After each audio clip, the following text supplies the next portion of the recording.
Порано од вообичаено граѓаните ја започнаа подготовката на зимницата за престојната сезона. Денеска на пазарот во Кочани можеа да се забележат граѓани кои купуваа лути пиперки за нижење и поголеми количини благ пипер за сушење.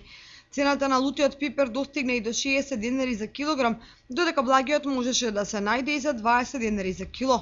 Сепак најголем промет остварија трговците со домати.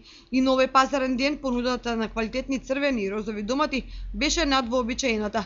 Па настакајќи да го пропуштат квалитетот, граѓаните купуваа поголеми количини за подготвување зимница.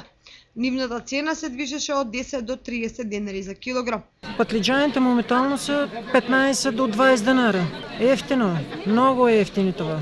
Мислам за производител, а за купувачо скапо е, секој пат е скапо за него. Купувате за зимници?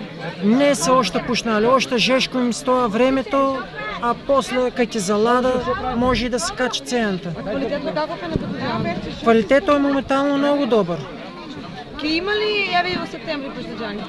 Ќе има. Мислам оти ќе има. Оти сега тие втора реколта што се сада, ќе има. Патлиџан ќе има. Пиперо по 20 денар. Скапо ли е тоа? Не. Зависи од робот. Има и по 25, по 30 има. А вие маленките Тие се по 40, тие се налутени, феферони. купуваате за зимници? Па да, више почнува да се троши. Од другите градинарски култури поголема понуда има кај мудрите патлиџани, а на тезгите веќе се забележуваат и феферони, моркови и други сезонски производи.